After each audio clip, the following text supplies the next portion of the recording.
Fala, galera do terceiro ano ou aqueles que já estão se preparando para o vestibular, você que está desesperado e não sabe o que fazer, você que está angustiado porque o vestibular está chegando e tem muita coisa para saber. Eu, professor Adilson, vou te ajudar com a filosofia para salvar-te. Sim, filosofia para te salvar. Em poucas palavras, o que nós vamos fazer aqui nessa pequena aula, eu vou dar um resumão para vocês, né? Essa é a aula de número 1. Vou dar um resumão para vocês sobre a filosofia antiga, a filosofia clássica e a filosofia medieval, os pontos principais dos filósofos. Já na aula de número 2, nós vamos ver toda a filosofia moderna e contemporânea, também os pontos principais. É lógico que para vocês conhecerem toda a filosofia é quase que impossível, levam anos para aprender tudo aquilo que é necessário.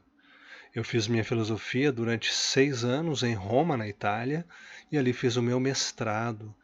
E eu vejo quão pouco eu sei, mas aquilo que eu sei, o pouco que eu sei, eu quero transmitir para vocês. Qual é a intenção dessa aula de filosofia para salvar-te? É ajudar você que está se preparando para o vestibular a ficar com os pontos principais na cabeça. Porque com os pontos principais, aí você lê lá a pergunta do vestibular, você pelo menos sabe mais ou menos para onde vai a coisa, não é verdade? Então essa é a intenção, te ajudar com os pontos principais, de forma que você leia a pergunta, você diz, opa, isso aqui tem a ver com isso com isso, e assim vai. Então, filosofia para salvar-te. Essa é a intenção dessa primeira aula e também da segunda aula que eu vou gravar na sequência. Filosofia para salvar-te, parte 1. O que nós vamos ver aqui nesta primeira aula? Nós vamos ver os filósofos antigos, clássicos e medievais. Lógico que nós não conseguimos ver todos, vamos ver os principais. Isso que importa, ver os principais filósofos e suas ideias principais. Filósofos pré-socráticos. Quem são os filósofos pré-socráticos? A minha palavra já diz tudo aqui, gente. Ó, até vou riscar aqui. Vamos pegar aqui a caneta. Pré, antes. Antes de quem? Antes de Sócrates. A mesma palavra já está dizendo tudo. Filósofos pré-socráticos. Se cai uma pergunta lá no vestibular, cite alguns filósofos, 1 ou 2 filósofos pré-socráticos. Você já sabe. Ou se cai lá uma perguntinha, filósofos pré-socráticos. Né? Você já sabe lá. Eu vou citar aqui 6 ou 7 nomes dos filósofos mais importantes, que são aqueles que, antes de Sócrates, já começaram com a filosofia. É muito importante você entender que a filosofia realmente nasce disso. A filosofia é a mãe de todas as disciplinas. Nasce com esse desejo de homens que, de repente, na história, começaram a pensar, espera aí, vamos fazer um pensamento mais ordenado das coisas? Vamos estudar melhor como que surgiu, será isso? O porquê disso? Porquê daquilo? Então aí começa um desenrolar, digamos assim, uma pequena chama do que será realmente a filosofia. E queridos alunos, queridos amigos, você que está aqui ouvindo isso, a filosofia influencia em tudo. Você não se dá conta, mas a filosofia se influencia em tudo. Influencia na política, influencia na ética, influencia hoje no nosso mundo que nós vivemos no marketing, tem muito da filosofia, né, de mostrar o produto para a pessoa, chamar a atenção, um pensamento que faz refletir. A filosofia ela é a base de tudo. Ela faz pensar, ela faz refletir. Nas finanças, no mundo financeiro, a filosofia também está ali. Se vocês analisarem todas as decisões e, infelizmente, guerras e acontecimentos ruins e também acontecimentos bons que aconteceram no mundo, tem ali como princípio a filosofia. É um pensador, uma pessoa que tem um pensamento, a influencia sobre a sociedade, sobre os demais, e isso depois gera suas consequências boas, mas também algumas consequências más. Se vocês colocarem o marxismo, o comunismo, nasce de um pensamento filosófico. O nazismo nasce de um pensamento filosófico. O humanismo também nasce de um pensamento filosófico. O humanismo é uma coisa tão boa. Hoje, os direitos da pessoa, hoje nós temos os direitos universais da pessoa humana, nasce de pensamentos filosóficos. Hoje o impacto que tem as mídias sociais, né, essa questão do uso das cores, da psicologia, do marketing, tudo isso nasce do pensamento filosófico. A filosofia influencia em tudo. Em tudo ela influencia. Então é muito importante que vocês entendam, inclusive os primeiros biólogos, os primeiros matemáticos eram filósofos, homens que queriam pensar com sabedoria e dar respostas às coisas. Lógico que depois a filosofia ela foi se dividindo em várias ramificações. Mas a primeira forma de ensinamento, digamos assim, mais estruturada do ser humano vai ser a filosofia. Os filósofos pré-socráticos viveram ali, como diz, entre os séculos 6 e 5 a.C., antes de Cristo, na Grécia Antiga. São esses homens, antes de Sócrates, que tentaram fazer um desenvolvimento intelectual que influenciasse depois na sociedade, na política, na cultura e assim por diante. Pensem nisso.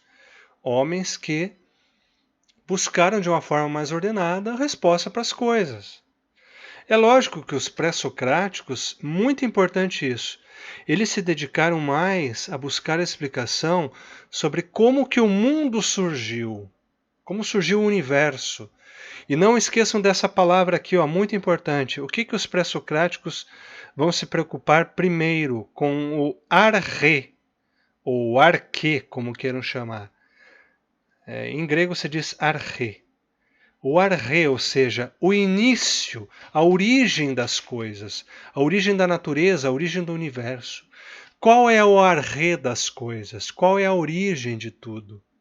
Esse foi a primeira preocupação dos filósofos pré-socráticos. Então não esqueçam, se perguntassem lá o que é o arche, aí vão dar várias opções. O arche é a preocupação e a busca intelectual dos filósofos pré-socráticos para a origem do mundo natural, para a origem da natureza, para a origem do universo. Essa palavra arche. Beleza, galera? Então, arche, pré-socráticos, busca do mundo natural, como surgiu o universo, mas de uma forma bem racional. Não é já com respostas místicas, né? Que os deuses e tal, não, uma forma mais racional, eles vão buscar dar como surgiu o universo.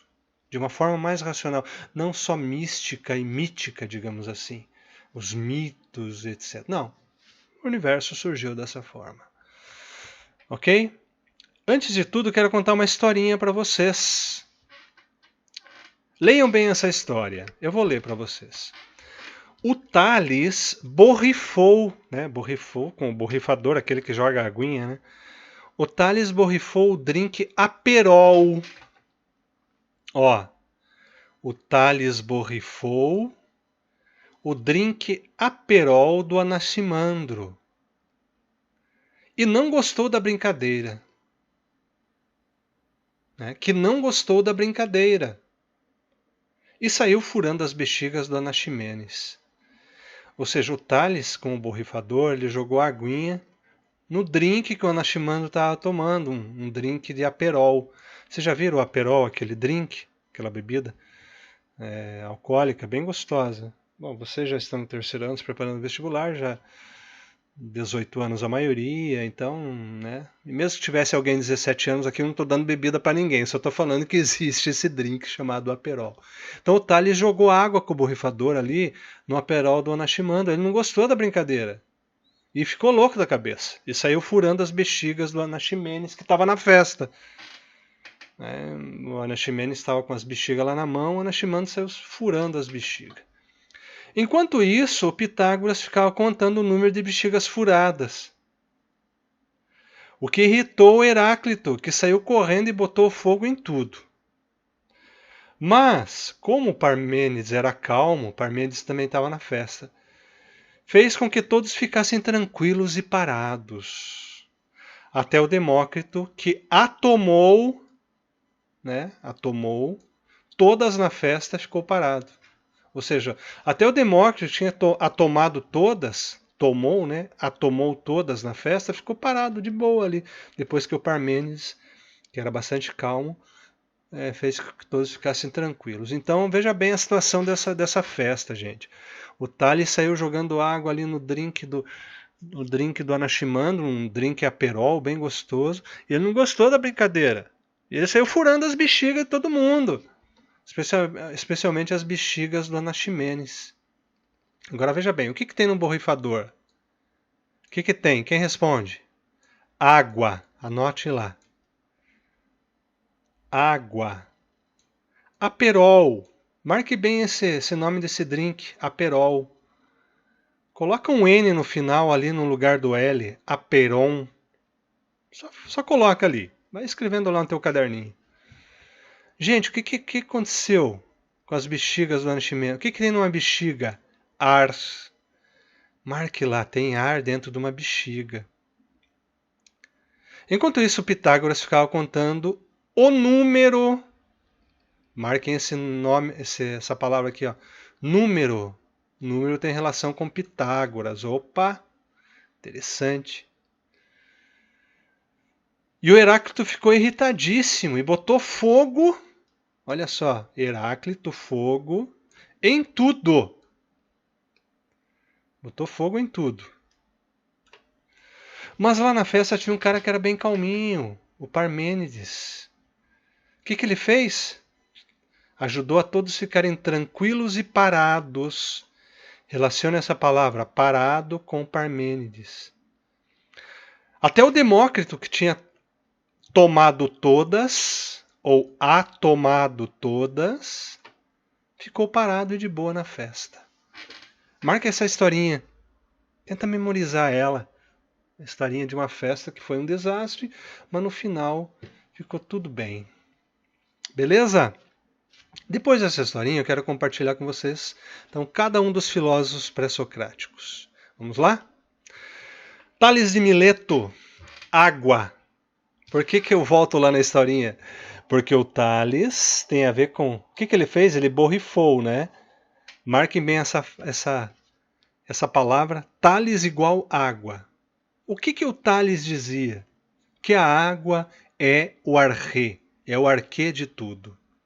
A água é o fundamento de tudo, de todo o universo. Entenderam, gente? Marquem bem isso daí, galera. Tales de Mileto, água. A água é o início de todas as coisas, o início do universo. A água é o quê? O arquê de tudo, o arquê de tudo. Então, Tales de Mileto, água. Depois nós vamos para o Anaximandro. Estão vendo ali o Aperol? Esse daqui é o drink Aperol.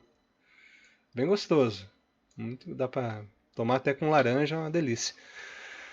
O Anaximandro também ele foi discípulo de Tales. O que o Anaximandro dizia? Ele dizia o seguinte, gente. O início de tudo é o apeiron. Por isso que eu coloquei apeirol. Né? Apeiron tem tudo a ver, né? Apeirol, apeiron. O início de tudo é o apeiron. O arrê de tudo é o apeiron. Só que o apeiron, ele é algo indeterminado. Não se sabe exatamente o que ele é. Ele é o infinito. Tá aqui, ó. O apeiron é infinito. O apeiron, que é indeterminado, é um infinito, é uma massa geradora, ele deu origem ao cosmos. Assim dizia Anaximandro, que foi de fato discípulo do Tales. Então o Tales dizia que era água, o Anaximandro vai dizer, não é a água, é o apeiron. É algo que é indeterminado, que é infinito. Isso deu origem a tudo. Aí depois vai vir um outro cara, um pré-socrático, que se chama Anaximenes. O Anaximenes vai dizer, não, peraí, gente. O início de todas as coisas é o ar. porque o ar é o princípio de tudo. Por ser quase inobservável, é um elemento mais sutil que a água, mas que ao mesmo tempo nos anima, nos dá vida. De fato, né, irmãos? Desculpa, irmãos, às vezes eu estou acostumado mais a dar pregações na igreja, né, na igreja católica, que eu trabalho também com teologia. Mas, galera, o ar, de fato, no pulmão ele dá vida, né, ele dá ânimo. Então, dizia Anaximenes que o ar dá ânimo, dá vida. Por isso ele é infinito e ilimitado. O ar penetra todos os espaços do universo. Então ele é o princípio gerador de tudo, gerador do vento, gerador do movimento. Então qual é o ar-ré para o Anaximenes? O ar-ré para o Anaximenes é o ar que dá sustento a todas as coisas. O ar é o princípio de tudo. Agora bem, vamos para um outro filósofo que dizem que é matemático, mas como todo o grande estudioso da época, filosofia, matemática, geometria, é tudo junto, que é o Pitágoras. O Pitágoras vai dizer que os números são o início de tudo. Qual é a tese principal de Pitágoras? Ele diz que os números são elementos constitutivos das coisas. Ele diz também que os números contêm o caráter de obedecer a arquetipos correspondentes como exemplares universais das coisas individuais. Ou seja, em tudo está a matemática, em tudo está os números. Todo o início das coisas tem um princípio matemático e numérico. Ou seja, os números foram o início de todas as coisas. A matemática é o início de todas as coisas. Aí um outro carinha que estava lá na festa também, outro carinha que estava na festa pré-socrática, que foi convidado também, o Heráclito de Éfeso. O que esse filósofo vai propor? Duas coisas bem importantes, gente. Primeiro, ele vai propor que o fogo é a matéria básica do universo, pois ele acredita que o fogo está em mudança constante, está sempre em fluxo, ele muda tudo. Então, o fogo é o que dá transformação, que dá dinamismo. Só que, ao mesmo tempo, o que ele vai dizer é o seguinte, que é muito difícil, ou seja, que o ser humano não pode conhecer a realidade das coisas. Por quê? Porque pantarrei. Como o fogo é o princípio de tudo, e sempre está tudo em movimento, o universo, a Terra, tudo é movimento, o conhecimento humano não tem essa capacidade de conhecer com exatidão as coisas. Por quê? Porque é tudo pantarrei, tudo flui, tudo sempre está em movimento.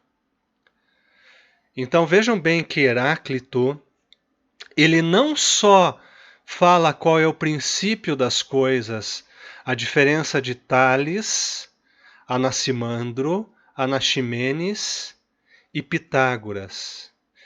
Ele dá um passo a mais, gente. Ele fala qual é o princípio das coisas, mas ele também faz uma pergunta que depois vai ser muito importante para a filosofia, guardem bem. E a pergunta é: nós podemos conhecer a realidade das coisas? E se podemos, como que nós conhecemos a realidade das coisas? E aqui eu faço uma pergunta para você. Como você acha que você conhece as coisas? Quando você vê alguma coisa, por exemplo, vejo lá um lápis, vejo uma pessoa vindo, vejo uma placa lá de sinalização de trânsito, vejo lá um cachorro na rua. Como que você sabe que você conhece aquela coisa? Como que eu sei que é um cachorro? Porque é natural a gente dizer é um cachorro, é um gato, é um carro que está vindo, é uma pessoa. Isso daqui é um lápis, isso daqui é um prato, isso daqui é um pedaço de pão. É natural, mas lá dentro de você, como que você acha que acontece esse conhecimento lá dentro? Como você pode dar resposta? Como você acha que funciona o mecanismo lá dentro de você para você conhecer as coisas? Você saberia dar essa resposta? Agora vejam bem, Heráclito dá um passo a mais, porque ele vai dizer, como que nós conhecemos as coisas? Só que ele vai dizer, não, nós não podemos conhecer as coisas com exatidão. Não podemos conhecer, porque tudo flui. É muito movimento, então, se eu conheço uma coisa que agora é um copo, daqui um segundo já não é mais, quem sabe? Porque já está tudo em movimento. Então, queira ou não queira, às vezes, o nosso conhecimento é pura ilusão, porque está tudo em movimento. Pantarrei. Aí vai vir um outro carinha na festa, que se chama Parmênides. O Parmênides ele vai afirmar o contrário do Heráclito. Vejam bem, gente. Ele vai afirmar o contrário do Heráclito. Ele vai dizer assim, nós não podemos conhecer a realidade das coisas porque é tudo imutável. Ou seja, o mundo está parado. O movimento que nós percebemos é uma ilusão da mente. O movimento que nós percebemos é uma ilusão que os nossos sentidos nos dão. Por quê? Porque o ser que dá vida a tudo, inclusive a nós, ele não muda, ele não está em movimento, ele está parado. E como o ser das coisas está parado, em certo sentido, nós também estamos parados. Por isso o movimento é uma ilusão. E como o movimento é uma ilusão e o ser está parado, nós não podemos conhecer as coisas. Por isso ele vai ter essa afirmação: o ser e o não ser são. E não são a mesma coisa. É um pouco complexo, né, a frase, mas vamos tirar aqui. Ó. O ser e o não ser são. Ou seja, ele está falando que as coisas que existem e o nada são, eles existem. E não são a mesma coisa ao mesmo tempo, ou seja, tanto aquilo que existe e aquilo que é nada, ok? Existem, mas não são a mesma coisa. Ou seja, ele está afirmando que existe um nada na concepção dele. É lógico que se eu, como professor, fosse fazer uma crítica, afirmar que o nada existe, isso é contraditório do ponto de vista filosófico, né? Porque ou as coisas existem, ou simplesmente existem. Porque o nada, ele não pode ser um ser. Se eu afirmo que existe um nada, quer dizer que existe. Correto? E se eu estou afirmando que uma coisa existe, não pode ser nada. É algo. É algo, simplesmente é algo. Quando eu falo nada, quer dizer não. Correto? Não existe. Então não preciso nem falar do nada. É lógico que nós usamos muito hoje, né, a expressão pro nada. Ah, não tem nada nesse copo aqui. Por quê? Porque nós usamos muito para sinônimo de vazio. É lógico que o correto seria dizer, não, o copo está vazio.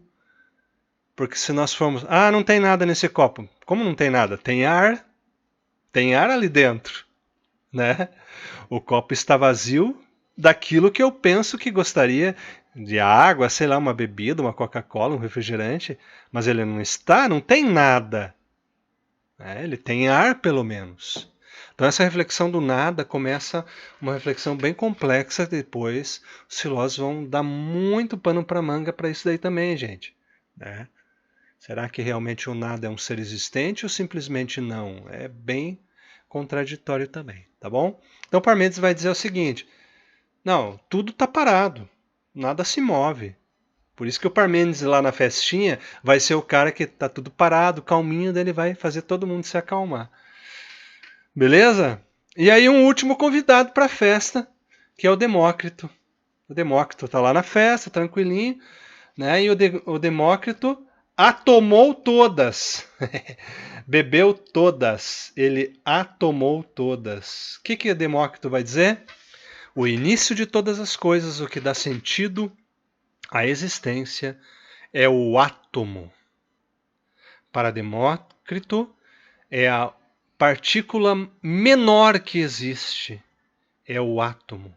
Ela é indivisível. Ela é invisível. A mesma palavra átomo já diz tudo. A negação, tomo parte. Ou seja, o átomo é a negação da parte. Não existe divisão. É isso que diz a palavra átomo. A palavra átomo significa sem divisão.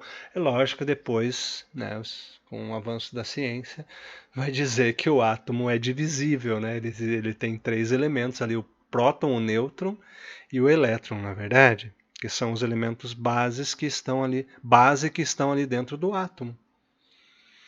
Correto? Mas o Demócrito vai fazer essa afirmação. O início de todas as coisas é o átomo. Beleza, gente? Então nós temos aqui os pré-socráticos que buscaram esse arre das coisas. Para Tales era a água, para Anaximandro o apeiron, para Anaximenes o ar, para Pitágoras os números, para Heráclito o fogo, porém ele já dá um passo a mais sobre a teoria do conhecimento, ele diz que não podemos conhecer as coisas porque tudo flui. Parmênides vai dizer que não podemos também conhecer as coisas, mas não porque tudo flui, é que tudo está parado, o ser é imutável. E Demócrito vai dizer que o início de todas as coisas é o átomo, a partícula indivisível, invisível, o que deu início a todas as coisas. Beleza, galera? Querem dar uma pausinha? Dá uma pausinha, toma uma água lá, uma aguinha, dá uma refrescada na memória, né? Dá uma relaxada agora. Vamos dar uma pausa, né? Dá uma pausa quanto tempo você quiser. Dá pausa ali no vídeo e dá uma relaxada e repassa aquela historinha que eu contei para vocês. Repassa a historinha e pensa naquilo que cada filósofo falou. Lembrando a vocês, pré-socráticos, o arre, o início das coisas. Qual é o início de cada coisa para cada um desses filósofos? Beleza? Dá uma pausa e daí nós continuamos.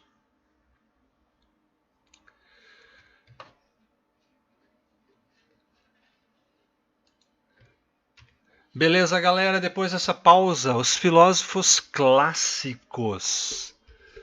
Quais são os filósofos clássicos? Aqui nós temos os 3 clássicos, né? Sócrates, Platão e Aristóteles. Eu vou tentar resumir o pensamento principal de cada um deles, porque é muita coisa, né, gente? É muita coisa.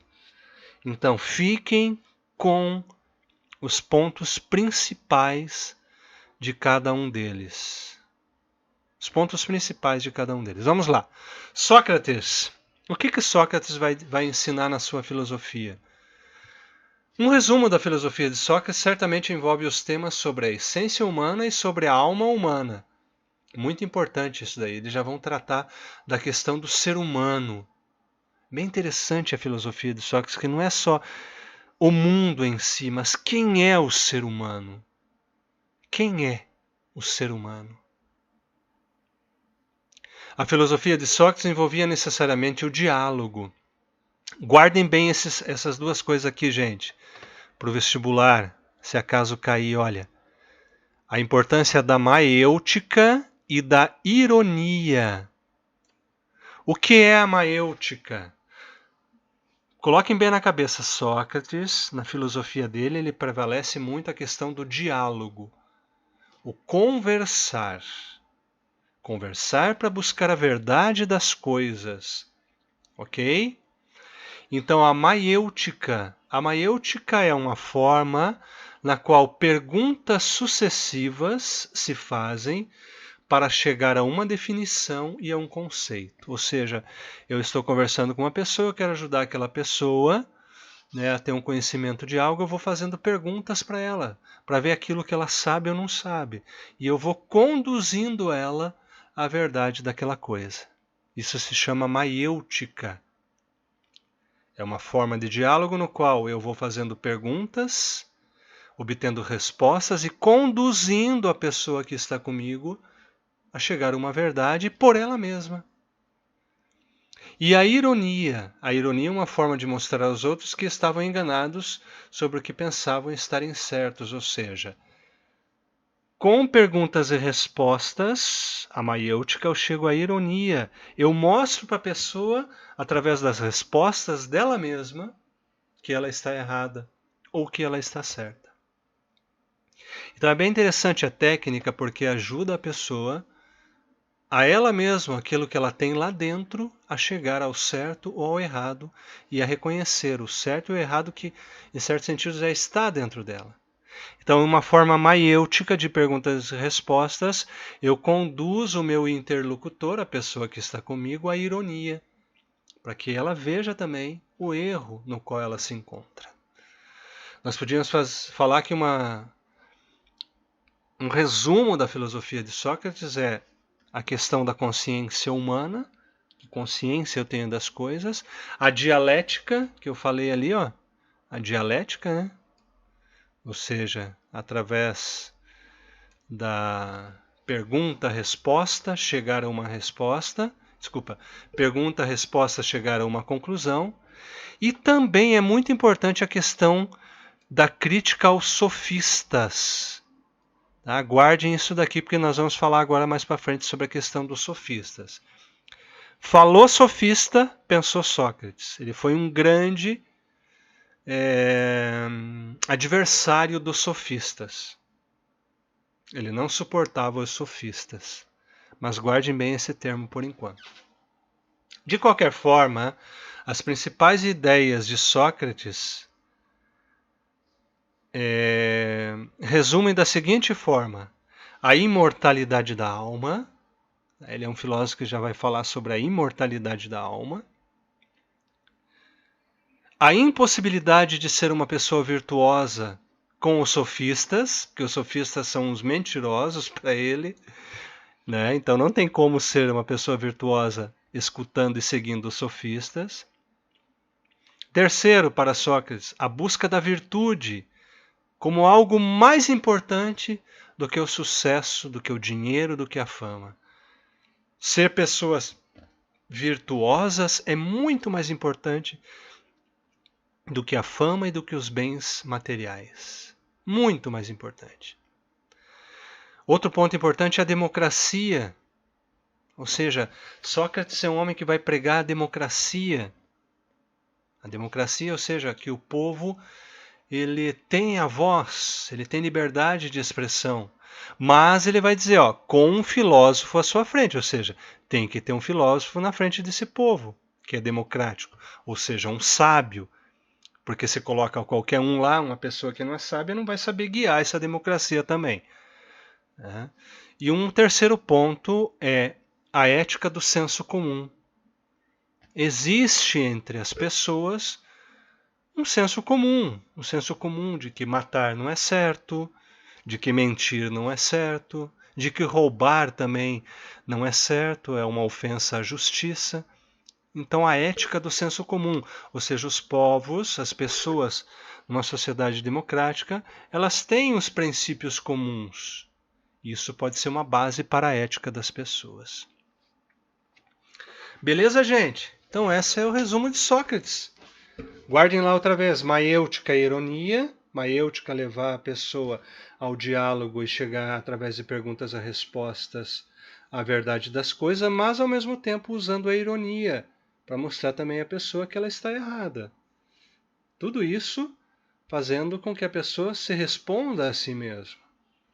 Ok? E os pontos principais, a imortalidade da alma, a questão das virtudes, ser pessoas virtuosas, não buscar somente a fama e o dinheiro, viver a democracia com um filósofo à frente e a ética do bom senso, ou seja, existem coisas que são comuns para as pessoas que elas sabem que é certo e é errado.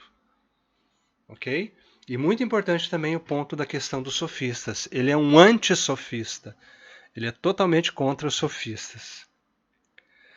Ok, gente? Vamos para outro clássico. Platão. Platão, obviamente, filósofo importantíssimo que vai influenciar.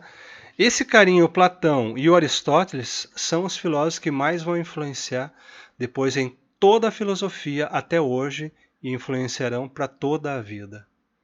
São os dois grandes filósofos que, em certo sentido, eles fundaram as grandes duas escolas filosóficas que existem, que nós podemos chamar da escola idealista platônica e a escola racionalista aristotélica. São as duas grandes escolas. Os grandes dois troncos da filosofia. Não, diga, a filosofia é um só tronco, mas os dois grandes ramos da árvore que é a filosofia. E depois vão sair outros ramos desses dois grandes. Tá bom? É uma pena, né? Em poucas palavras, falar de Platão, porque é um filósofo que a gente pode ficar aí um ano inteiro falando só dele. É uma pena, mas como é filosofia para salvar-te, então vamos ver os pontos principais da filosofia para salvar-te de Platão. Ele também vai falar da questão da dialética. O que é a dialética? Consiste na obtenção de uma nova ideia, uma síntese, uma tese e uma antítese. Ou seja, Platão vai dizer o seguinte: uma forma de chegar ao conhecimento é a dialética. Eu proponho uma tese. O que vai contra uma tese? Vamos colocar um exemplo. Tese: o bolo de chocolate é o melhor que existe. Antítese: não, o bolo de morango é o melhor que existe. Síntese: peraí, todos os bolos são gostosos, tanto de chocolate como de morango. Então, por que a gente não faz um bolo de chocolate recheado com morango? Entenderam? Eu estou sintetizando, eu coloco uma pergunta, uma antepergunta contrária a quem sabe, ou algo contrário, e pego daquelas duas coisas e faço uma síntese, um resumo, para chegar a um consenso, para chegar a uma resposta. Ou seja, se trata de, através do diálogo, pegar e aproveitar as ideias, tanto da tese como da antítese, e chegar a uma síntese. Beleza, gente? Vamos dar um outro exemplo. Vou dar um exemplo meu aqui, não vou usar os exemplos mais clássicos. O Atlético Paranaense é o melhor time que existe. Não. O melhor time que existe é o Coritiba. Pera aí, vamos analisar. Então vamos pegar os jogadores bons do Atlético, os jogadores bons do Coritiba, vamos fazer um só time melhor? E por que não? Nós podemos fazer isso. Podemos chegar a um diálogo, a um consenso. Então, primeiro ponto importante de Platão, a dialética. Marquem esses termos, essas palavrinhas. Tese e antítese igual a síntese. Dialética, tese e antítese igual a síntese. Beleza? Outro ponto importante de Platão é o idealismo, ou seja, o mundo das ideias. Gente, é simples aqui a questão. A pessoa humana, tudo que existe,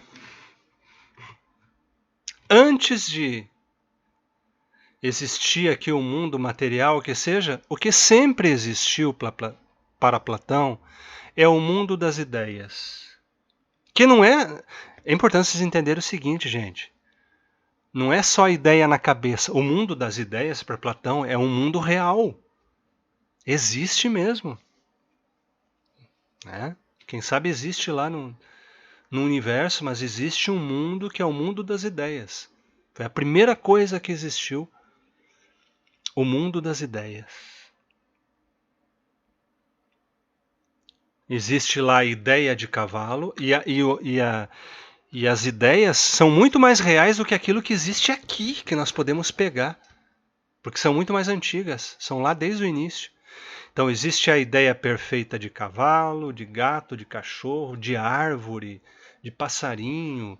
Existe a ideia perfeita lá de de mar, de rio, de montanha, de tudo. A ideia perfeita de copo, quem sabe?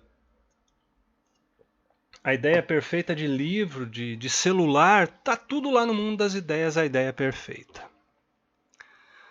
Certo? E a alma, a nossa alma já existia e sempre existiu no mundo das ideias. E nós, com a nossa alma, nós contemplamos todas essas ideias perfeitas. Nós vimos todas essas ideias perfeitas. Nós conhecemos lá. Preste atenção. Olha só. Mas, em certo sentido, a alma recebe um castigo, no qual ela tem que fazer a experiência do mundo material, desse mundo aqui que nós vivemos. Né? Vamos dizer que recebeu um castigo e saiu lá do mundo das ideias e caiu aqui no mundo.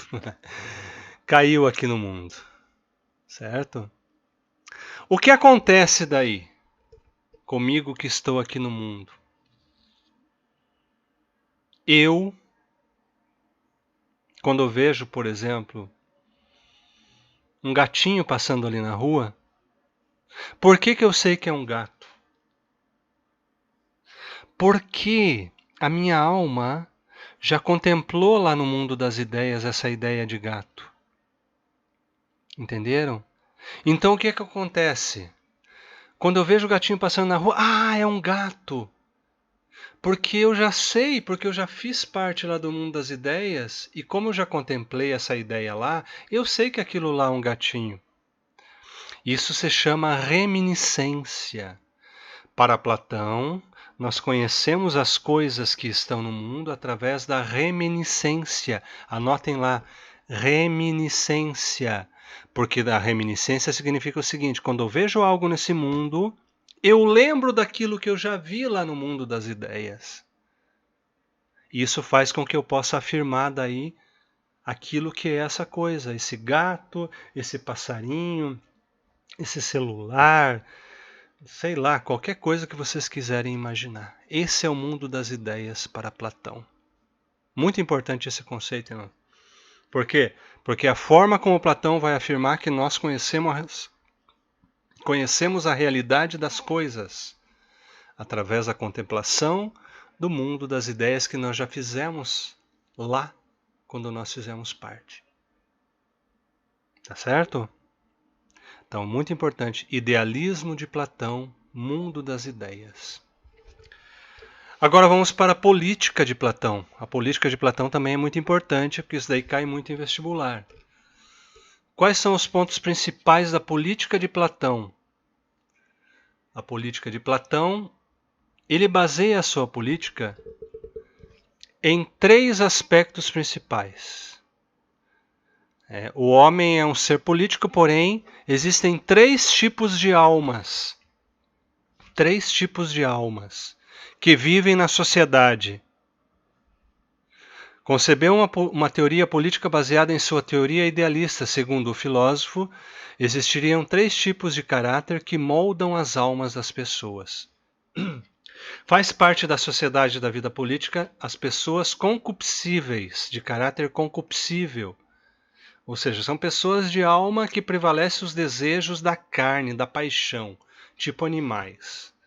Platão vai dizer que são os artesãos, os comerciantes, os pedreiros, todo mundo que faz esse trabalho tipo meio manualzão. Né? Os mecânicos, todo mundo é de caráter concupiscível. Né? Eles são essa parte da sociedade, né? No mundo político de Platão. Existe um segundo tipo de pessoa, que são os irascíveis, de alma irascível. Nesse tipo de alma prevalecem os impulsos da ira, da cólera, a agressividade e a força. Essa é a faixa da sociedade política de Platão, que são os soldados, os militares, os comandantes. Entenderam? É essa faixa da sociedade que usam a força, a agressividade, tem o poder nas mãos e assim por diante. São as almas irascíveis. Agora existe o terceiro tipo de alma do mundo político de Platão. São as pessoas de caráter racional. Nesse tipo de alma, o predomínio da razão. Da razão. Eles usam a cabeça. São os pensadores, são os filósofos, são aqueles que realmente sabem usar a razão. Não só a força e não só as paixões e os desejos da carne, não. São aqueles que pensam, são aqueles que realmente sabem governar uma nação. Então, segundo Platão, na verdade, o ideal político seria os pensadores que sabem pensar e organizar e dar resposta às coisas. Eles estariam acima dos militares, que apenas sabem usar a força bruta, certo? E acima das pessoas de trabalho manual, que só sabem trabalhar e nada mais que isso. O perfeito político na cabeça de Platão seria, então, o filósofo, o amante da sabedoria, o homem e a alma de caráter racional. Beleza, gente? Esses são os pontos principais de Platão. Já estamos com 45 minutos de aula, hein? Não é fácil, é muito conteúdo. Mas eu vou tentar resumir para vocês todas essas filosofias pré-socrática, clássica e medieval em 1h30, tá bom? Vamos seguir então? Vamos terminar então com os clássicos. Vamos para Aristóteles. Aristóteles, um grande filósofo, um homem que influenciou muitíssimo na filosofia. Quais são os pontos principais de Aristóteles? 5 pontos principais: a sistematização, política e ética, metafísica, lógica e empirismo. Em primeiro lugar, Aristóteles é o cara que vai sistematizar a filosofia. Ele não vai ficar como Sócrates e Platão e os demais, apenas em pensamentos e alguns escritos, algumas coisinhas e meio um pouco desordenado. Aristóteles vai fazer uma filosofia bem sistemática, gente. Bem estruturada. Bem estruturada, galera. Muito importante. Ele vai fazer escritos estruturados sobre astronomia. Ele fez escritos sobre física, sobre matemática, sobre cosmologia, ou seja, a origem do cosmos e o estudo do cosmos. Aristóteles vai escrever sobre política, vai escrever sobre ética, vai escrever sobre estética, sobre retórica, a forma de falar, de se expressar e assim por diante, de forma racional e bem estruturada. Estética, o belo, a aparência das coisas, a manifestação do belo e assim. Então Aristóteles é o cara que antes de Jesus, antes de Cristo, ele vai fazer uma filosofia bem sistemática. De fato, tem livros como a Ética Nicômacos, que ele faz um tratado sobre a ética. Tem escritos sobre lógica, forma lógica de pensar as coisas. Então, Aristóteles é o filósofo da sistematização. Na política e na ética, pontos muito importantes de Aristóteles. Aristóteles foi um defensor do sistema político democrático. Ele escreveu também tratados de ética em que afirmava a necessidade da busca de uma moderação das ações humanas baseada na prudência para que a vida e a sociedade levasse os cidadãos à felicidade. Muito importante na ética de Aristóteles a busca da felicidade, gente. Marquem isso. Aristóteles, na sua ética, os seus tratados éticos, ele fala da importância da felicidade. E outra coisa que eu não coloquei aqui, anotem lá no caderninho de vocês. Aristóteles vai fazer uma afirmação que é assim: anthropos zoon politikon. Vou repetir. Anthropozoon politikon, ou seja, anthropos, o homem, zoon, animal, politikon, político. Ele vai dizer que o homem é um animal político. O homem nasceu para viver a política. A mesma palavra política já diz tudo, né? Polis, tikon, ou seja, fazer a cidade, realizar a cidade. Então o homem é um animal político. Ele nasceu para fazer a polis, para fazer a cidade. Ele nasceu para debater, ele nasceu para construir, ele nasceu para... Enfim, isso é o homem, um animal político. Mas é um animal político que tem que viver sobre uma ética, sobre uma moderação, sobre um controle das suas ações.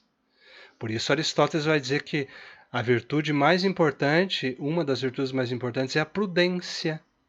Porque a prudência controla o homem, controla as suas ações, controla as suas decisões. Entenderam? A prudência ajuda o homem a tomar decisões mais controladas. Ok? Terceiro ponto importante, a metafísica. A metafísica é muito importante para Aristóteles. O que é a metafísica? A mesma palavra já diz tudo. Metafísica, filosofia primeira. É uma reflexão que vem antes do meramente físico.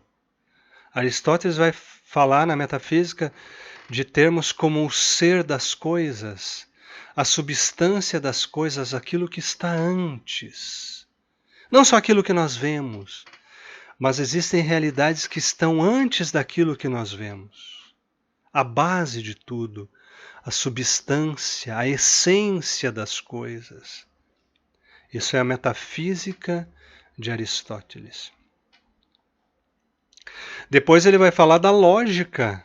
A lógica de Aristóteles, as primeiras noções de lógica. O que significa lógica? Lógica significa pensar com uma mente estruturada, gente. A mesma palavra já diz tudo, pensar com lógica, não pensar de qualquer forma. Não se expressar e falar de qualquer forma. Falar com lógica, falar com sentido, falar com estrutura, falar bem, falar pensando bem aquilo que eu falo. Lógico que eu não tenho tempo aqui para falar mais para vocês da lógica, eu já fui professor de lógica. É todo um tratado impressionante de como pensar bem, com estrutura. Hoje em dia, a maioria, me desculpa que eu estou falando para vocês, que são jovens e vários de vocês são adolescentes, não se ofendam com o que eu vou falar. Mas hoje a sociedade atual, com todo esse barulho, com tudo isso daí, hoje em dia a maioria dos jovens e adolescentes não pensa com lógica, não pensa de forma estruturada. Muita bagunça na cabeça. Tem muita informação, mas não tem estrutura nas informações que tem. Aí você pergunta algo, demoram para responder ou nem sabe responder. Por quê? Porque não tem estrutura lógica. Entenderam? Pega um livro, eu preciso estudar esse livro, já começa a ler, parece um louco ali, e no final não sabe nada do que leu. Não, antes de pegar um livro, peraí, esse livro trata do que exatamente? Qual que é o índice desse livro? Opa! Onde é que eu vou encaixar isso daqui que eu estou lendo nesse livro? Pensar com estrutura. Entenderam? Pensar com organização. Aristóteles ensinou isso na lógica. É lógico que a lógica ela vai tratar de outros temas também, de como escrever bem, de como estruturar bem a mente. Enfim, a lógica ela ajuda também a aprender a dar boas respostas, porque são respostas que têm um fundamento. Ele vai usar mais ou menos também a tese, a antítese e síntese dentro da sua lógica. Ok? E outro ponto importante é o empirismo de Aristóteles, ou seja, ele é o primeiro filósofo a fundamentar a necessidade do conhecimento prático, ou seja, a importância da observação, da atenção.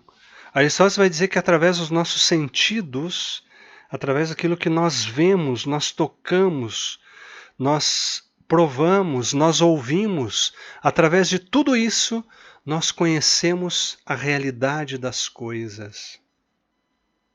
Através do tato, da visão, do ouvido, através do olfato, nós fazemos a experiência das coisas do mundo e através de tudo isso nós conhecemos a realidade das coisas. Muito importante esse conceito de empirismo para Aristóteles, fazer a experiência das coisas. Ele não vai negar Aristóteles que não existem coisas. Ele afirma que existem coisas que vão além do nosso conhecimento. Que isso está na sua metafísica, antes da física. Mas ele vai afirmar também a importância que tem o conhecer as coisas através da experiência, do tocar, do ver, do ouvir. Ok? Então ele é um filósofo bem completo nesse sentido, porque faz a experiência material, mas ao mesmo tempo faz a experiência espiritual através da metafísica. Ok, gente? Lógico, depois vai afirmar a importância da causa e consequência, toda causa tem uma consequência. Ele vai também afirmar conceitos como substância e acidente, né? Todas as coisas que existem, por exemplo, pega qualquer coisa que você quiser agora na tua mão. Eu vou pegar esse copo aqui que está na minha frente, que eu trouxe água para tomar para gravar essa aula. Certo? O copo que eu estou pegando aqui, gente,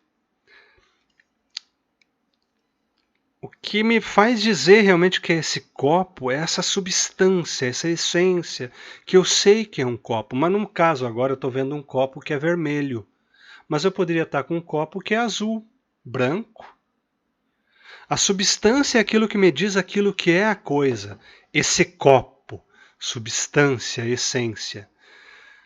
Agora, se ele é vermelho, se ele é branco, se ele é azul, isso daí se chama acidente. As qualidades daquela coisa se chamam acidentes. Mas aquilo que dá sentido àquela coisa se chama substância, essência. Isso é bem interessante, esse conceito, gente. Vamos aplicar hoje ao mundo atual o conceito de substância, essência e acidente. Vamos aplicar ao ser humano. Olhem bem. Eu vejo uma pessoa vinda. Ah, um branquelão, um brancão. Ah, tá vindo lá um baixinho mais gordinho. Tá vindo lá uma magricela. Opa, tá vindo lá um rapaz mais negão, mais moreninho. Oxe, tá vindo lá do zoinho puxado.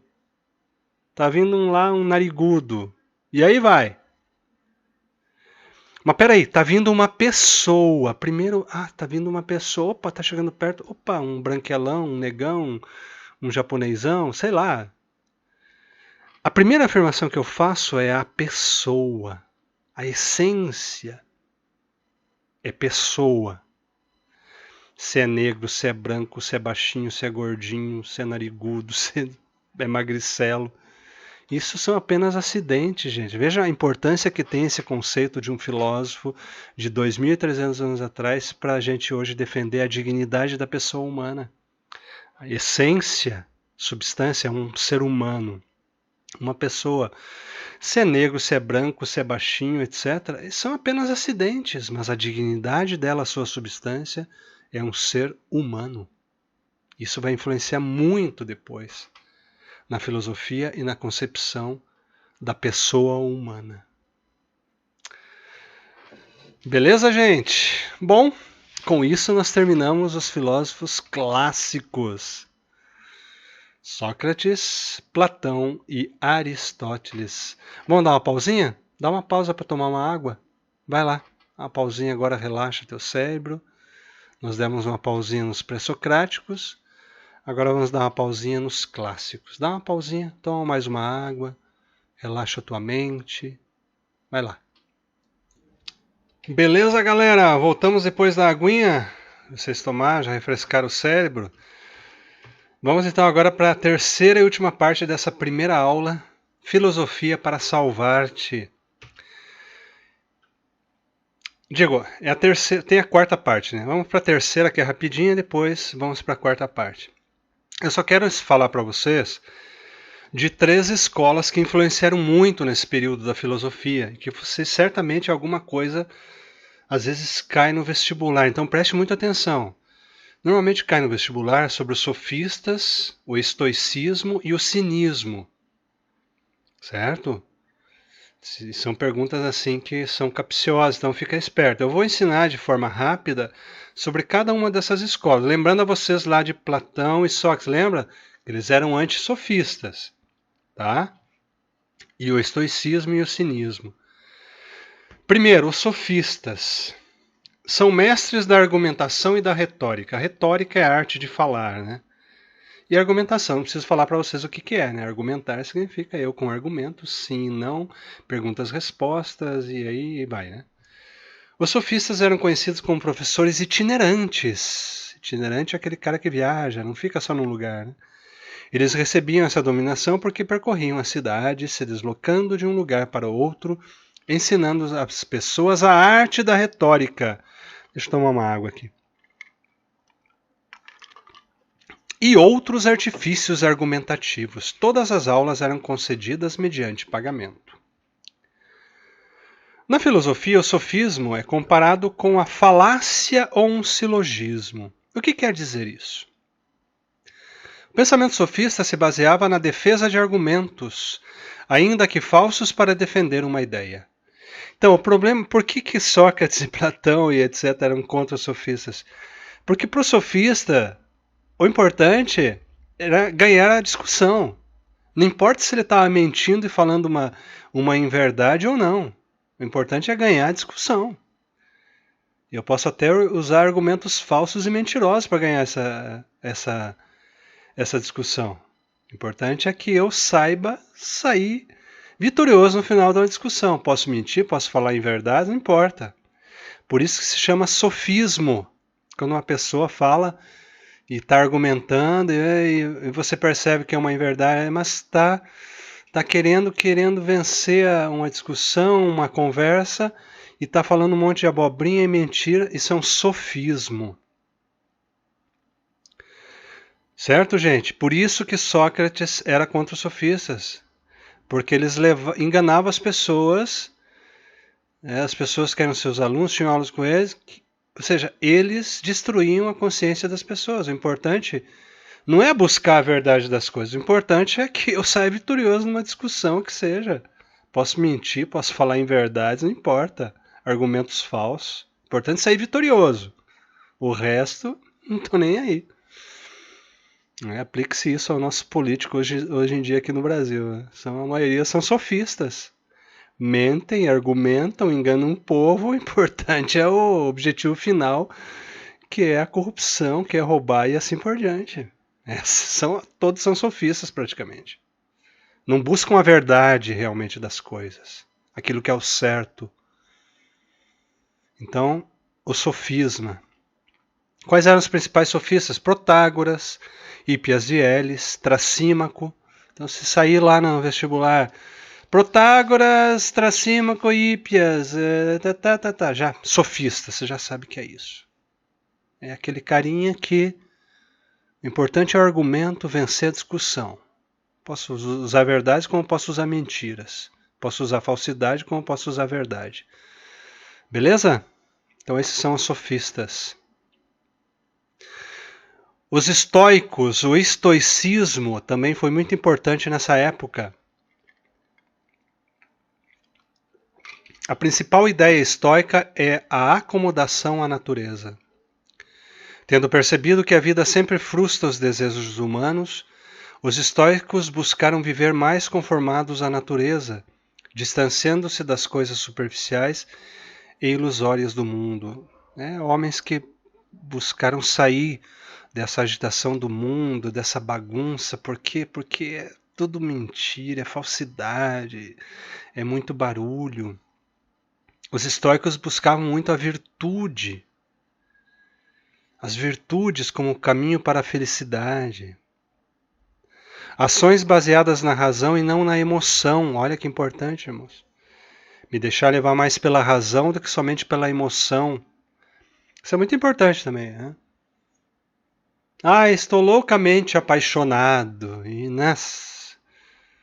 E a razão, cadê? Às vezes a pessoa se apaixona pela pessoa errada, uma pessoa que não vale nada, que não presta, que só faz o mal, mas está loucamente apaixonada, aí vai pro buraco junto com aquela pessoa que não vale nada, um bandido, um mentiroso. Eu já deparei com quantas pessoas que eu já aconselhei na minha vida. Uma vez eu aconselhei uma mulher que ela não largava do homem, o homem batia nela e fazia tudo o que queria. Apaixonada, só a emoção. Cadê a razão? Isso daí não presta para você. Isso não presta para você. Eles afirmavam que o prazer do mundo, da carne, do sexo, essas coisas são inimigos da sabedoria. O ideal seria se livrar de tudo isso. Anotem bem isso daqui, irmãos. Galera, desculpa. Jovens. Ataraxia. Anotem bem esse termo, ataraxia. A ataraxia é a ética baseada na indiferença aos acontecimentos externos do mundo. Viver a ataraxia, um mundo que se exploda, eu mantenho a minha calma, a minha paz. E a autarquia, o controle de si mesmo, das realidades interiores e das virtudes. Ataraxia, o mundo externo não me influencia. A autarquia, eu controlo a mim mesmo. Anotem bem esses dois conceitos dos estoicos. Ataraxia, o mundo exterior não me influencia. Autarquia, eu controlo as minhas emoções. Eu sou uma pessoa equilibrada, controlada. Eles afirmavam o determinismo. Ou seja, existe um destino e é imutável. Nós somos pessoas determinadas. O cosmos, o que seja, influencia sobre nós. E é assim. Já estamos determinados a isso e não adianta. Aí eu faço uma pergunta para eles. Se nós já somos determinados a isso, como é que eu tenho a liberdade de controlar os meus sentidos e não me deixar levar pelo mundo exterior? É um pouco estranho, né? Mas tudo bem. Beleza? Então, gente, esses são os estoicos. Os pontos principais dos estoicos. Marcaram bem? Se livrar desse mundão, viver a virtude, a ataraxia, a autarquia. São conceitos dos estoicos. E outra escola que influenciou muito nessa época é o cinismo. O cinismo. Cinismo é a mesma coisa que viver como cachorro. Anotem lá. Cinismo, viver igual cachorro. Né? Em poucas palavras, para um cínico, o principal deles foi Diógenes, é eu viver o comportamento do jeito que eu quero, em certo sentido. Buscar a felicidade. Numa vida simples, sem complicação. Se eu quiser, eu posso andar pelado na rua. Né? Posso viver. É o hippie, né? É o hippie das antigas. O cínico é o hippie das antigas, né? Para que viver os valores? Coloquem isso na cabeça. Cínico é aquele cara que repudia os valores. Não é necessário valor, não. Para que ética? Vamos viver uma vida simples. Peladão, se quiser. Cada um faz o que quer. O importante é não ficar incomodando o próximo, dar risada, tomar umas cachaça. Eles falavam isso, né? Beber. Viver a vida. Viver a vida numa boa. Né? Comportamento, eu posso me comportar do jeito que eu quiser. Então o cínico era esse cara. Por isso você diz, ele é um cínico. O cínico quer dizer que é um cara desleixado, sem vergonha, sem moral e assim por diante. Esse é o cínico. Então eu quis falar para vocês porque pode cair em vestibular, gente. Né? O sofista, os estoicos e os cínicos. O cinismo. Então anotem bem esses principais pontos que eu dei ali para vocês. Isso daí pode ser que alguma coisa pode cair, aí você já está preparado para isso. Beleza? E eu concluo essa primeira aula minha de Filosofia para Salvar-te falando rapidamente da filosofia medieval, filosofia patrística e escolástica. Eu gostaria muito de ter muito mais tempo para falar sobre eles, porque eu conheço muito sobre essa temática. Né? E são muitos os filósofos, mas eu selecionei ali uns 4 que eu acho que são os que mais influenciaram nessa época. Agora é muito importante, gente, vocês entenderem o seguinte. Muito importante isso daí. A partir do século II, III, a filosofia, quem vai resgatar, a filosofia está meio que mortona ali no século II, depois de Cristo.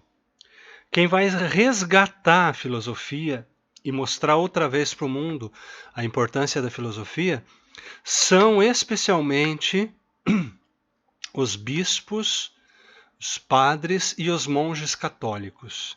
Se você está assistindo essa aula e você não é católico, tem algo contra a Igreja Católica que seja, tudo bem, mas você não pode ser hipócrita de não reconhecer que, no período medieval, patrístico e escolástico, quem salvou a filosofia, quem mostrou a filosofia para o mundo, quem ensinou a filosofia foram esses bispos, esses padres e esses monges católicos. Se não fosse eles, a filosofia teria morrido de uma vez. Vocês entenderam, gente? Então, entendam isso. A importância que tem o catolicismo para a filosofia. É lógico que daí depois, quando chega Descartes e tal, vão criticar a filosofia católica e vai ter um rompimento, que eu vou falar nisso na segunda aula, né? Sobre isso na segunda aula. Mas você, aluno, não seja medíocre, né, em certo sentido, de só criticar. Não, a Igreja Católica teve um papel fundamental no resgate e no ensinamento da filosofia durante essa época, especialmente do segundo século, né, a partir do ano 100, até lá pelo ano 1500, gente. São 1300 anos, 1400 anos de que a filosofia foi resgatada e ensinada por esses monges, esses padres e esses bispos católicos. Então, por mais que eu não seja católico, seja contra a Igreja Católica, eu tenho que agradecer essas pessoas, porque eles conseguiram manter a filosofia que chegou até nós hoje. Se não fosse por eles, a filosofia teria morrido. Teria morrido. Tá bom? Então, com a queda do Império Romano, eu deixo isso daqui para vocês lerem. Eu não vou ler isso daqui. Tá? Leiam esse resumo que eu fiz ali para vocês. Patrística escolástica. Leia ali com calma. Leia, tira as tuas conclusões. Tá? Eu já vou direto para os filósofos. Os principais pensadores medievais, obviamente, Santo Agostinho e Santo Tomás de Aquino. Né? Ou Agostinho ou Tomás de Aquino.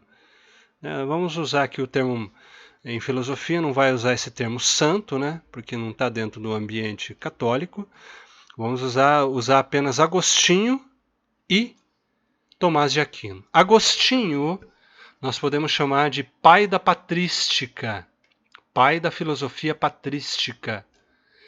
E Tomás de Aquino é o pai da filosofia escolástica. Beleza? Pai da filosofia escolástica. Foram os dois grandes filósofos desse período medieval, patrístico e escolástico, desses 1300 anos. Agostinho de Hipona e Tomás de Aquino. Beleza, gente? Foram grandes filósofos, grandes pensadores, homens que pensaram com muita estrutura mental sobre grandes temas da filosofia e buscaram dar resposta para quase todos os temas da filosofia. Vou ver alguns pontos que são os mais importantes que pode cair em vestibular sobre cada um deles. Vamos ver de Agostinho. Agostinho costuma ser referido como o último dos antigos e o primeiro dos modernos.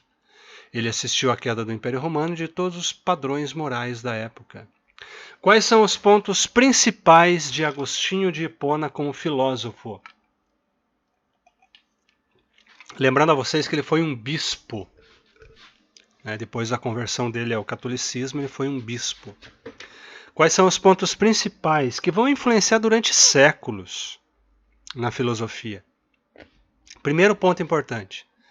A fé e a razão. A fé e a razão, para Agostinho, elas vão juntas. Eu posso ser uma pessoa que posso conhecer as coisas através da experiência, tudo, mas a fé também pode me ajudar ao conhecimento. Então, o que Agostinho está dizendo aqui? Gente, um bom filósofo não é aquele filósofo que não crê em Deus. Não é aquele que é só a razão e Deus não existe. Um bom filósofo é aquele cara que conhece as coisas, busca o conhecimento através da razão, mas ele crê em Deus. Ele sabe que Deus existe. E além do mais, ele afirma o seguinte, que nós só conhecemos com verdade as coisas porque Deus existe. O fato de Deus existir é um sinal de que eu posso ter o poder da razão para conhecer as coisas, porque se Deus não existisse, eu não conheceria nada, eu nem existiria. Assim afirma o filósofo Agostinho. Outro ponto importante é a iluminação divina, que vai muito com o que eu falei até agora aqui, ó. Gente, Agostinho dizia o seguinte: eu só conheço as coisas porque Deus me ilumina. Vamos colocar outro exemplo mais simples. Eu estou vendo meu celular aqui na mão. Como que eu sei que esse é um celular? porque eu peguei ele, eu vi ele e tudo, mas foi Deus que me iluminou. É através da iluminação de Deus que eu sou capaz de conhecer as coisas, de tomar as decisões, de ser uma pessoa ética, de ser uma pessoa política. É Deus que dá a capacidade ao ser humano através da sua iluminação divina. Em latim se diz illuminatio. É através da illuminatio que eu posso conhecer as coisas. E Agostinho vai falar muito sobre o problema do mal. Por que será que existe o mal se Deus é tão bom? E ele vai dar a resposta justamente aqui. Olha aqui a resposta, gente. Existe o mal por causa do livre-arbítrio. Não porque ser livre é uma coisa má, é porque o ser humano usa mal a sua liberdade. E como ele usa mal a sua liberdade, gera o mal, gera umas coisas erradas. Anote muito bem isso daí, gente. O mal existe não porque Deus não existe, porque Deus é mal. O mal existe porque o ser humano usa mal o seu livre-arbítrio, a sua liberdade. E quando ele usa mal a sua liberdade, gera o mal. Entenderam? E aí Agostinho tem uma afirmação muito importante, que ele fala nas Confissões. Na filosofia dele, tudo que nós fazemos, nós buscamos a felicidade. Tudo que você faz, você busca a felicidade, inclusive quando você faz coisas erradas. Mas, em certo sentido, você está buscando a tua felicidade. Você quer essa felicidade para você. Certo? Só que é assim. Eu busco a felicidade, quem sabe, no dinheiro, em ser famoso. Eu busco a felicidade, quem sabe, nos prazeres, numa bebida, no sexo desenfreado, nas drogas, em tudo coisas que eu posso fazer, em coisas boas, em coisas más. Mas, segundo o filósofo Agostinho, a verdadeira felicidade só está em uma coisa: em buscar o ser superior, em buscar a Deus. Quando o ser humano faz as coisas segundo a vontade de Deus, para o filósofo Agostinho, aí ele está buscando a verdadeira felicidade e daí ele está usando bem a sua liberdade. Resumindo, o homem só usa bem a sua liberdade quando ele busca fazer a vontade de Deus. Isso é ser feliz usando de verdade a sua liberdade. Beleza, gente? Então esses são os conceitos muito importantes para Agostinho. Fé e razão, a iluminatio, conheço as coisas através da iluminação divina. O mal existe porque usamos mal a nossa liberdade. E o uso incorreto dessa liberdade gera o mal. Boécio. Eu coloquei aqui o Boécio porque pode ser que caia no vestibular. Mas aí eu fiz um resuminho aqui para vocês. Vocês leiam com calma depois, tá? Dificilmente cai o Boécio nos vestibulares, mas pode ser que caia alguma coisa. Fiz um resuminho aqui para vocês. Leia com calma depois, tranquilo. Beleza? E outro filósofo importante dessa época é Anselmo de Cantuária, o famoso Santo Anselmo. Santo Anselmo foi um filósofo muito importante dessa época. É o pai da escolástica. Qual é o principal ponto dessa filosofia de Anselmo? Ele acreditava na capacidade da razão para investigar os mistérios divinos e propunha a prova ontológica da existência de Deus. Se temos a ideia de um ser perfeito, e se a perfeição absoluta existe, o ser perfeito logo existe. Para ele, todas as verdades cristãs eram filosoficamente demonstráveis. Deixa eu resumir para vocês entenderem. Primeiro ponto importante. É possível, através da razão, conhecer a Deus. Não precisa só da fé. Nós podemos, através da razão, através de um exercício racional da nossa mente, do nosso intelecto, conhecer a Deus. Segundo ponto importante. Existe a ideia de um ser perfeito. Faz um exercício agora. Pensa a ideia mais perfeita que possa existir. Pensa um ser mais perfeito que possa existir. Pensa agora na tua cabeça. Faz esse exercício. Qual seria o ser mais perfeito que pode existir? Para os viciados em Asgard, sei lá, o Odin. Para os viciados na Marvel, não sei, a Capitã Marvel, as joias do infinito, seres mais perfeitos que existem. Para os viciados na DC Comics, qual seria o ser mais perfeito que possa existir? O Superman? Sei lá. Eu estou inventando aqui, gente, não tem nada a ver, né? Mas pensa o ser mais perfeito que você acha que possa existir. Santo Anselmo vai dizer o seguinte: se nós somos capazes de pensar, somente de pensar algo que é o ser mais perfeito, isso significa que Deus existe. Porque se nós temos essa capacidade, quer dizer que Deus existe. Porque se o ser humano não fosse capaz sequer de pensar isso, né, ele não pode afirmar que Deus existe. Então é um pouco contraditório o pensamento dele, obviamente, filosofia, né? Porque não é só um pensamento que vai afirmar que algo existe, né? Mas o que ele quer dizer, gente, para vocês entenderem? Que essa capacidade que eu tenho na minha mente de pensar algo perfeito, essa capacidade vem de um ser que é perfeito, que se chama Deus. Esse ser que é perfeito, que se chama Deus, é Ele que me dá essa capacidade. Porque se Ele não existisse, eu não teria essa capacidade de conhecer a perfeição das coisas. Por isso Deus, segundo o filósofo Anselmo, é aquele que me dá a capacidade de conhecer as coisas. Senão eu não conheceria as coisas. Prova ontológica, aqui para quem não sabe, significa a prova do ser. Ontologia é o ser das coisas. É a prova do ser da existência de Deus. Então, na prática, é um filósofo que se dedicou muito a fazer essa reflexão sobre a existência de Deus. É muito importante, gente, vocês entenderem que essa filosofia medieval, os filósofos, eles se preocuparam muito em fazer filosofia de forma racional para provar a existência de Deus.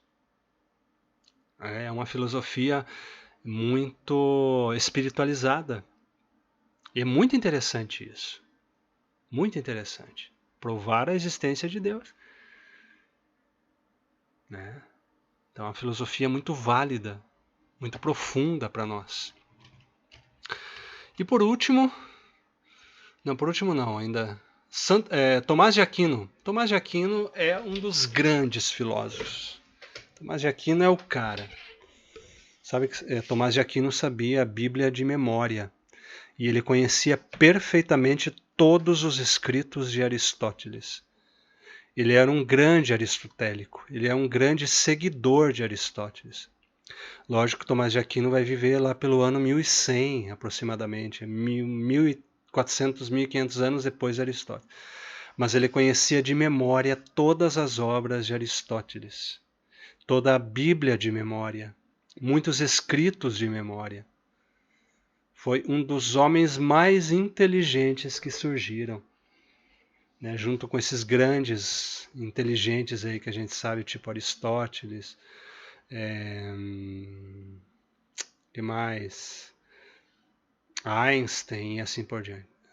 Tomás de Aquino foi uma mente brilhante. Memorizava as coisas apenas lendo uma vez. Então foi um grande filósofo da época. Ele também se preocupou, assim como Aristóteles, de lógica, como eu falei, da questão da metafísica, como eu falei lá em Aristóteles também, se preocupou. Mas Tomás de Aquino ele é muito conhecido sobre essa questão das vias da existência de Deus. Anotem muito, muito isso daí, gente. Vai que cai no vestibular o seguinte... Tomás de Aquino e as vias da prova da existência de Deus. Tomás de Aquino ele vai falar de 5 formas que Deus existe, de forma filosófica. Ele não vai usar a Bíblia nem nada. De forma filosófica. Ele vai dizer o seguinte: Deus existe primeiro porque existe um motor imóvel. Ele vai dizer assim, ó, gente, vocês já perceberam que as coisas se movem? Tudo se move. O vento move a árvore move a folha e assim por diante. Mas ele diz assim, vamos voltar lá atrás. Espera aí, quem que moveu o vento? Foi o mar, as marés? Quem que moveu a maré? A rotação da Terra? Quem que moveu a rotação da Terra? Foi o Sol que atrai a Terra? Mas quem que move o Sol? É a galáxia, ele vai dizer? Mas peraí, nós não podemos ir infinitamente afirmando quem moveu, quem moveu, quem moveu. Ele vai dizer assim, existe por força um primeiro motor que começou a mover todas as coisas. Mas esse motor, ele é imóvel. Ele não precisa estar em movimento. Ele apenas gera o movimento das outras coisas. E a esse motor nós chamamos Deus. Então ele vai fazer as afirmações dele, as provas uma por uma e vai dizer, isso chamamos Deus. Depois, uma segunda demonstração da existência de Deus, ele vai dizer, existe uma cadeia de causas e consequências. Uma causa, uma consequência, aquela consequência vai ser causa de outra consequência, aí vai. Mas se nós voltarmos lá atrás, existe uma causa que ninguém causou ela. É a primeira causa de tudo. Essa causa se chama Deus. Aí ele vai dizer uma terceira demonstração da existência de Deus na sua filosofia. As coisas são passageiras, isso é uma coisa agora, depois derrete, a pessoa morre, né, só ficam os ossos podem apodrecer também. Mas por força, ele diz, gente, existe uma coisa que não é passageira, que ela sempre existiu e deu origem às demais coisas. Isso se chama Deus.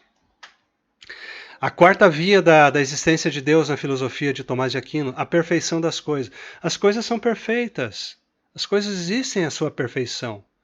Eu sou uma pessoa que tem a minha perfeição. Esse livro que eu estou com ele agora na mão tem a perfeição. Esse lápis, essa caneta que eu estou escrevendo tem sua perfeição. Mas nós observamos que as coisas são imperfeitas também ao mesmo tempo. São perfeitas, mas têm suas imperfeições, suas coisas erradas. Essa caneta é bonita, mas não é perfeita, às vezes quebra. Né? Mas existe uma coisa que por força tem que ser perfeita. Porque se ela não fosse perfeita, ela não daria perfeição às demais coisas. Então essa coisa que existe é perfeita e não tem imperfeição nenhuma. Essa coisa se chama Deus. Aí ele vai para a quinta afirmação da existência de Deus, a causa inteligente. A inteligência pensa as coisas. E depois pensa outras coisas e vai pensando e vai pensando. Ele vai afirmar o seguinte, existe uma inteligência que foi a primeira a pensar as coisas. Mas essa inteligência ninguém pensou ela. Ela sempre existiu. Ninguém pensou ela. Ela foi a primeira inteligência de todas que começou a pensar as coisas. E essas coisas pensaram outras coisas, e essas coisas que foram pensadas pensaram outras e assim por diante. Essa primeira inteligência, que é o ser impensado, ele vai falar, porque ninguém pensou ele, essa primeira inteligência se chama Deus. Beleza, gente? Então esse é um ponto muito importante da filosofia de Tomás de Aquino, que pode ser que caia em vestibular. Já caiu, já vi cair. Né? As vias da existência de Deus, segundo Tomás de Aquino. Tem muitos outros filósofos, também eu tenho aqui o Roger Bacon, que vocês podem ler aí com calma. O Roger Bacon também foi um padre, um monge católico, mas foi um homem que, na sua filosofia, ele buscou muito a afirmação da importância do empirismo, ou seja, de fazer a experiência das coisas, provar as coisas. Estão vendo, gente, como às vezes hoje a ciência é ingrata com o cristianismo antigo. dizendo que eles só pensavam em ideias, em não sei o quê. Não, muitos filósofos do cristianismo antigo, inclusive bispos e monges, eles buscavam a experiência das coisas, fazer experiência. Tanto é que, por exemplo, Alberto Magno, que eu não coloquei aqui, mas é interessante, ele foi professor de Tomás de Aquino.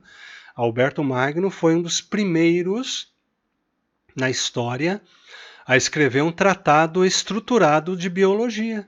E ele era um bispo de uma igreja lá na Alemanha.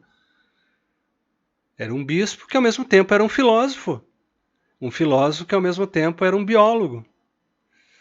Então, nós vamos depois na segunda aula estudar sobre Descartes e os filósofos modernos e contemporâneos, mas esses filósofos eles foram muito injustos com a filosofia cristã de 1300 anos, porque a filosofia cristã de 1300 anos, é lógico que ela tinha seus erros, né? Porque tinha muitos exageros e afirmações e condenavam tudo que estava fora ali, não era de Deus e era do inferno e assim por diante. Mas a filosofia cristã e católica desses 1300 anos fez muita coisa boa. E existiam já os empiristas, os homens que faziam as experiências, que iam atrás, que observavam e assim por diante. Então nós somos muito devedores à filosofia patrística e escolástica, ou seja, a filosofia medieval, especialmente essa filosofia cristã. Beleza, gente? 1h30, hein? E só terminei a filosofia medieval. Essa foi a primeira aula da nossa filosofia para salvar-te. Eu espero na segunda aula também 1h30, a segunda aula de filosofia para salvar-te, terminar e falar de todos os filósofos até a nossa época atual, né? Para que você se prepare para o vestibular. Então, na prática serão 3 horas de aula, né? Espero que essa pequena reflexão, esse pequeno resumo de filosofia possa ter ajudado vocês. Agora aqui, ó, eu vou colocar aqui meu Instagram, se alguém quiser seguir. Tinha colocado, esqueci de colocar, eu vou colocar aqui, tá? Só um momentinho. Aí, gente, meu Insta, prof.adilsonmarques, tá? Quem quiser seguir lá, quiser mandar mensagem também, beleza? Só seguir. Espero que tenha ajudado vocês. É muito conteúdo, gente. Mesmo que seja filosofia para salvar-te, requer aí suas 3, 4 horinhas, não tem como. Mas eu espero ter ajudado vocês colocando os pontos principais de cada filósofo. Se você fica com esses pontos principais, pelo menos no vestibular você sabe se defender ali, né? Pelo menos, opa, isso daqui tem relação com isso e pode escolher a alternativa certa e fazer aquilo que é certo. Ok? Obrigado!